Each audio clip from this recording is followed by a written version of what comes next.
விருதுநகர் தொகுதி மீண்டும் வாக்கு எண்ணிக்கை விஜயபிரபாகரன் வெற்றி. நம்ம போடக்கூடிய வீடியோக்கள் உங்களுக்கு பிடிச்சிருந்துச்சு அப்படின்னா ஒரு லைக் பண்ணுங்க. நம்ம சேனலுக்கு வரக்கூடிய புதிய பார்வையாளராக இருந்தீங்க அப்படின்னா மறக்காம சப்ஸ்கிரைப் பண்ணிட்டு அப்புறம் வீடியோ பாருங்க.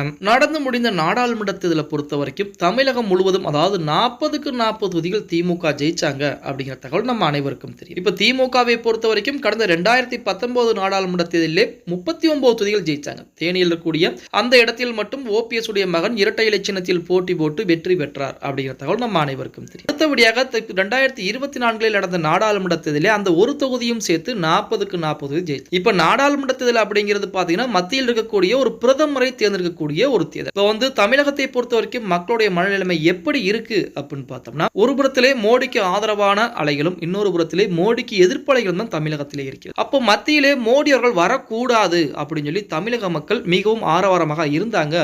இப்ப அந்த இடத்திலே மோடிக்கு பதில் காங்கிரஸ் கட்சியுடைய வேட்பாளரோ காங்கிரஸ் கட்சி மத்தியிலே ஆட்சியை அமைத்து விட்டால் கண்டிப்பாக தமிழகத்திற்கு பல நல்ல விஷயங்கள் நடக்கும் அப்படின்னு சொல்லித்தான் திமுகவிற்கு ஆதரவாக வாக்களிச்சாங்க.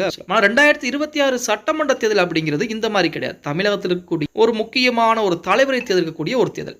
சரி, இந்த பிரச்சனை எல்லாமே ஒரு புறம் இருந்தாலுமே 2024 நாடாளுமன்ற தேர்தலில் அதிமுகவுடன் கூட்டணி வைத்த ஒரு பெயர் சொல்லக்கூடிய மிகப்பெரிய ஒரு கட்சி அப்படின்னா தேமுதிகவுடைய வாக்கு வங்கிகளுமே இப்ப 3% குறைஞ்சிருச்சு அப்படிங்கிற தகவல் நம்ம அனைவருக்கும். இப்ப தேமுதிகவை பொறுத்த வரைக்கும் விருதுநகர் தொகுதியிலே விஜயகாந்துடைய மகன் விஜய பிரபாகரனை களம் இறக்கினார் நமது பிரேமலதா அவர். விஜய பிரபாகரன் கண்டிப்பாக விருதுநகர் தொகுதியிலே ஜெயித்து விடுவார் அப்படின்னு சொல்லி அனைவருமே கண்டிப்பாக ஜெயித்து அதிமுக கூட்டணியின் சார்பாக நாடாளுமன்றத்திற்கு போக போகிறார் விஜய பிரபாகரன் அப்படின்னு நமது அதிமுகவுடைய முன்னாள் அமைச்சர் ராஜேந்திர பாலாஜி அவர்கள் கூட ஏகப்பட்ட வேலைப்பாடுகளை விஜய பிரபாகரன் சேர்ந்து விருதுநகர் தொகுதியிலே பார்த்தார் அப்படிங்கிற தகவல் நம்ம அனைவருக்கும்.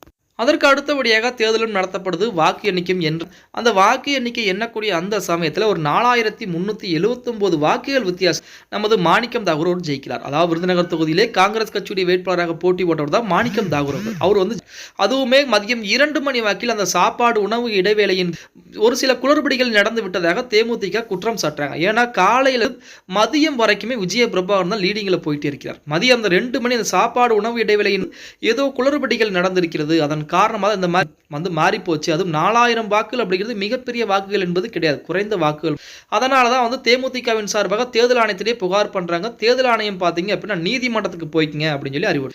இப்ப தேமுதிகவின் சார்பாக நீதிமன்றம் சென்னை உயர்நீதிமன்றத்திலே வழக்குகள் தொடுக்கப்படுகிறது. அந்த வழக்கு நேற்றைய தினம் விசாரணைக்கு அதோடைய நீதிபதிகள் யாரு அப்படின்னு பார்த்தா நமது என் சதீஷ்குமார் அப்படிங்கிற நீதிபதி தான் சென்னை உயர்நீதிமன்றத்திலே இந்த தேமுதிகவுடைய வழக்கை விசாரிக்கக்கூடிய நீதிபதியா இருக்கு.